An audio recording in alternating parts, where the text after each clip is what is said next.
Hello, I'm Brenda Lamana. I am the owner of Damselfly Designs. We have a beautiful little flower shop inside of Chelsea Market.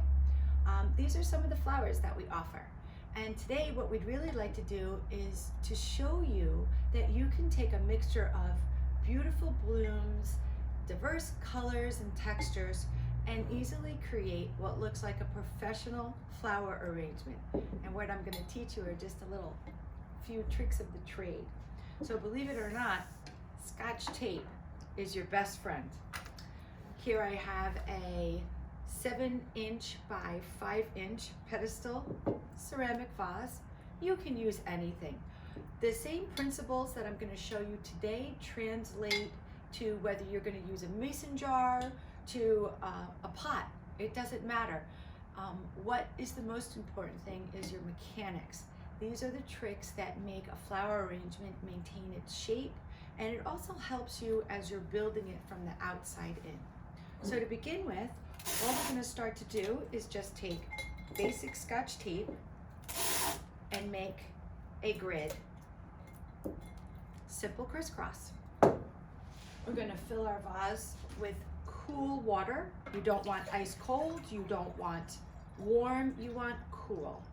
Something that would be refreshing to drink. Okay. I prefer to use a knife. It's just a technique. You get a cleaner slice to the flower. The importance of why a clean cut is so important is that the majority of the flowers that we use, when you look at the flowers, what it is it's almost a system of straws. If you take a knife and you make a clean cut, all these little straws drink the water up directly right up to the bloom, and it makes it much more resilient and long-lasting. A lot of people would like to use clippers or scissors. Problem with that is if they're dull and they squeeze the actual stem, what happens is it actually almost squeezes it so much that the tube, it doesn't flow up into the bloom. So be very careful to use either a very, very sharp scissor or a sharp clipper, or if you dare, a nice sharp knife. So to begin with, when you're making a flower arrangement, you want to make sure that you have consistency with the blooms. And most importantly, it's the order in which you put the blooms. We like to start with our largest blooms first. So looking at our color palette here, our largest blooms are actually coral peonies. And what we're going to do is we're going to utilize the tape as this anchor. So as we go to place it in the vase, we're actually going to be utilizing this to support it. So we're going to start with 1, 2, and you can see how all of a sudden we create our height line and our width with the peonies. We'll start with 5 of the larger flowers. Flowers like to be designed, or most arrangements like to be designed in odd numbers. So here are our first, and I'm going on the opposite side of the tape so it creates that lovely height. Okay. The next is going to be our beautiful ranunculus. Aren't these amazing? From Holland, new varieties that are coming in. I'm going to be doing the same exact thing. And as you can see, as I'm placing it in, there's almost like this invisible line that I'm creating around and on top. This is my height. I'm going to be within my height, and these are my width. I'll be within my width. And again, I'm going to utilize 5 flowers. I'm going to go over that tape to create that support, so it makes it very easy to work with.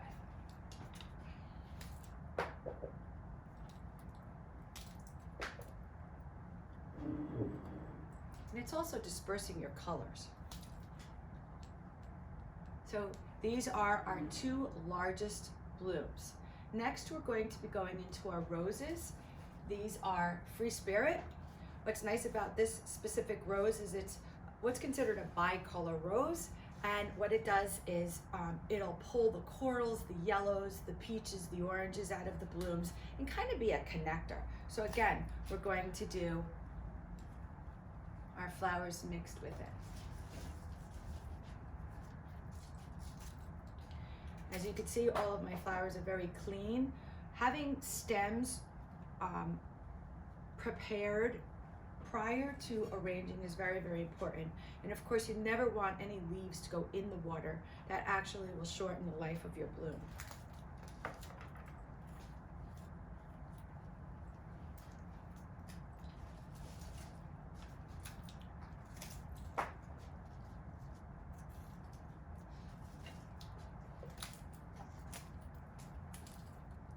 And again, that balancing act on the opposite side of the tape helps support it. For these, we're going to use 7 roses. And we're filling in those lovely open spaces. When arranging flowers, one of the most important questions you have to ask yourself is, where will the finished arrangement be placed? That helps you decide, one, if it's on a table, is the table oblong? Is it better to do a few smaller ones instead of one larger one in the middle? Or if it's on a round or square table, to do it where it can be seen all the way around. Is there a front focal spot? Is there, a spot that is kind of more the back side of it? So asking these questions really helps when arranging and placing it in the proper place. Alrighty, so now here is our base structure for our flowers. We're now going to start to add in some softer flowers that aren't so contrived as a mass. They're a little bit more whimsical. They tend to drape. This is beautiful viburnum. And as you can see, it's kind of loose and fluffy. This would actually be in the water, so I'm going to remove that. The one thing we like about this is how it drapes. So I'm actually looking at how the bloom falls, and I'm going to determine where's the best place to put this. So as I turn it around and turn it around, I find that this is the best look. So I am going to actually put this in here. I'm going to be looking for my diagonal over that piece of tape so I can create this beautiful draping effect.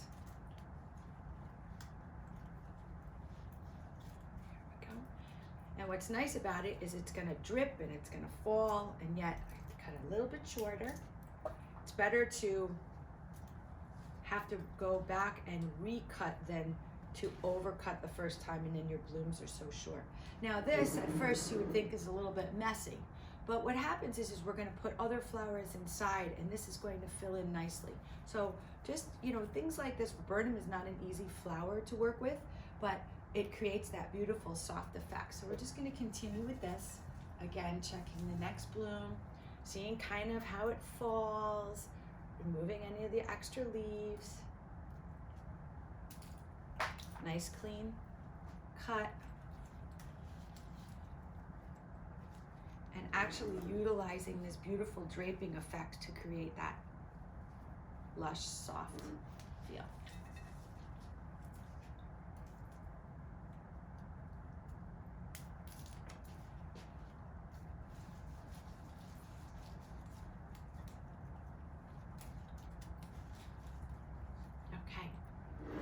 Flowers is very similar to fixing your hair in the morning. Sometimes you just need to move it around a little and fluff it. And as long as you're gentle with the blooms, you're really not going to hurt them. Last one. Now, normally we do things in odd numbers. This, just because of the way it seems to fall, I'm going to use 4. And that's okay. There's no, oh my goodness, you have to do exactly this. One nice thing about flowers is you can play with them.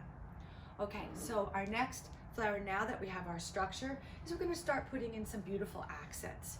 Here are beautiful freesia, and this is when we're going to extend just past the basic line and create some dimension. So here, and because this is lighter in color, we don't want to create a polka dot effect. These I will actually place next to each other so they look like they're kind of clustered.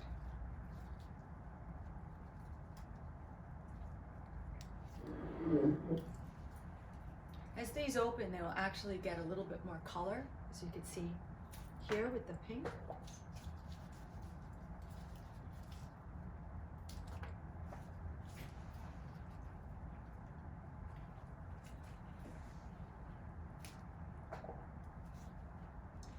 we're going to do, even though it's an even number, we're going to do 3 sets of 2. Okay. We look around, so now we're going to go on to our next flower, and we're going to start to pay attention to where we need to fill in a little bit. Okay? We have some beautiful draping tulips. These are what's called double tulips. As you can see, they have these amazing little side shoots that just create a little bit more dimension and make them a little fun. I'm going to pull off all these little extra leaves because I think it's going to make it look like it's just a little too, and I want to use the term busy in a sense that it's going to be almost too crowded with these little guys.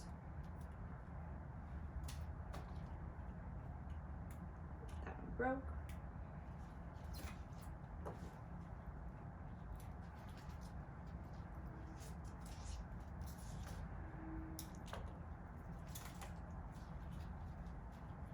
These we're going to have just utilizing the actual movement of the bloom. We're going to try to incorporate that to create that beautiful soft effect.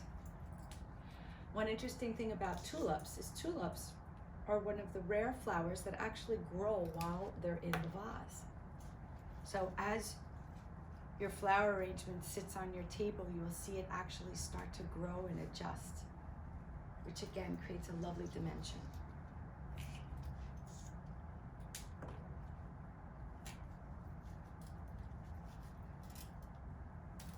Okay.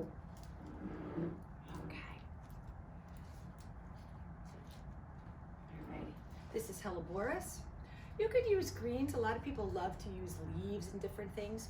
This specific arrangement, we're really not focused on any greens. We really just want lovely blooms. But I'm going to actually use this flower, which is a Helleborus. It has this beautiful cascade, almost as a finishing flower, almost like you would place leaves around the edges. So what I'm going to do is I'm going to gently lift it up and place it underneath. This is basically, and I'm also breaking the bloom down. You'll see that I'm going to actually get 3 separate pieces out of one stem. Breaking your flowers down helps you just get a lot more out of, and a bigger value out of what you decide to design with.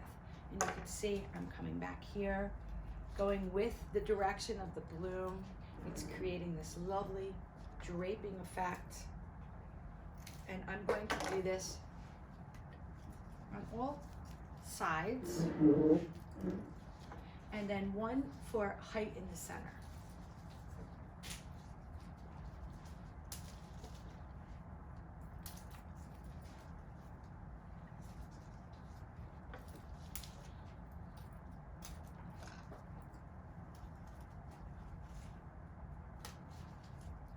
And just gently having that.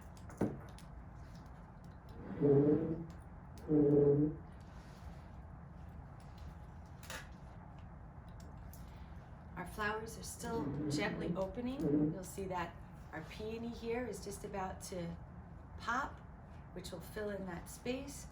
Once you're done, you kind of just review it and say, am I missing anything? Could I add a little something else?